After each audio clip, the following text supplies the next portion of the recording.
पहले सियासी खबर से करेंगे। विधानसभा चुनाव में इस बार बीजेपी का फोकस बुंदेलखंड पर है और इसी को लेकर सीएम के साथ बुंदेलखंड के नेताओं की बैठक है।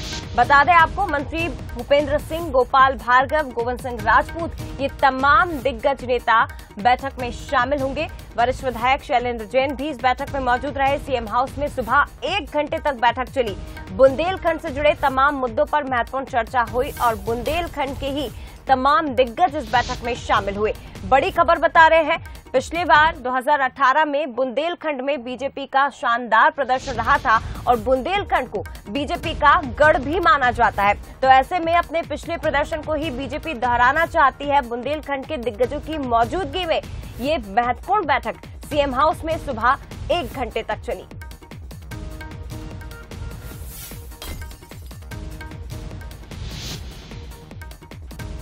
बड़ी खबर आपको बता रहे हैं, बुंदेलखंड से जुड़े तमाम मुद्दों पर अहम चर्चा इस बैठक में हुई है। सुबह ये बैठक संपन्न हो चुकी। मुख्यमंत्री शिवराज सिंह चौहान के साथ ही सीएम हाउस में मंत्री भूपेंद्र सिंह, गोपाल भार्गव, गोविंद सिंह राजपूत, वरिष्ठ विधायक शैलेंद्र जैन इस बैठक में करीब 1 घंटे मौजूद रहे और इस 1 घंटे की मीटिंग में बुंदेलखंड को लेकर अलग अलग विषयों पर चर्चा की गई, अलग अलग मुद्दों पर चर्चा की गई। महत्वपूर्ण खबर आपको बता रहे, बुंदेलखंड पर बीजेपी का फोकस है। एग्जीक्यूटिव एडिटर मनोज सैनी जी का रुख करते सीधे हमारे साथ इस वक्त जुड़े हुए हैं। मनोज जी, पिछले चुनाव में बुंदेलखंड में बीजेपी का शानदार प्रदर्शन रहा था और इस बार फिर से वही जीत बीजेपी दोहराना चाहती है। तमाम बुंदेलखंड के दिग्गज मौजूद रहे इस बैठक में। सर, क्या कुछ चर्चा रही?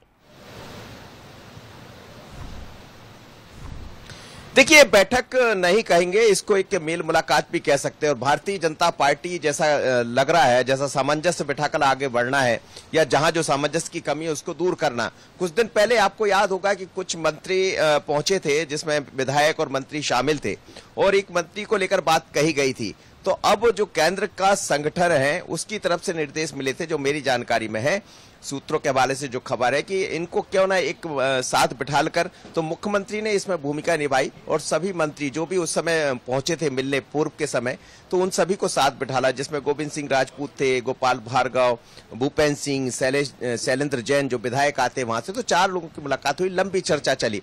इस बीच में फिर जो बातें चलती रही, एक दूसरे के बीच में कई तरह की बातें आती रही है राजनीति में, और बुंदेलखंड से चिंता का विषय भी भारतीय जनता पार्टी सरकार और संगठन के लिए बना कि आखिर ये सब चलेगा तो फिर कैसे हम आगे बढ़ेंगे। तो जो सामंजस्य की बात बार बार केंद्रीय नेतृत्व की तरफ से कही जा रही है, उसकी तरफ भारतीय जनता पार्टी आगे बढ़ी। शिवराज सिंह चौहान मध्य प्रदेश के मुख्यमंत्री वो सामंजस्य बिठाना चाहते हैं और उसका असर भी देखने को मिला कि सबके साथ बातें हुई है।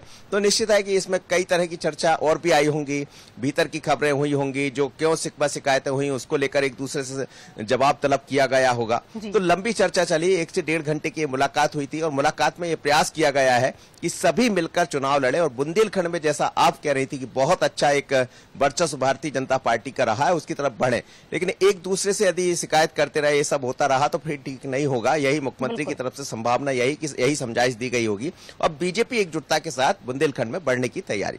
बिल्कुल, समन्वय बनाना होगा, उसके बाद ही बुंदेलखंड की जीत को दोहराया जा सकता है, वरना बीजेपी के लिए यहां पर एक बड़ी चुनौती हो सकती है। फिलहाल शुक्रिया आपका सर, बातचीत के लिए, तमाम जानकारी के लिए।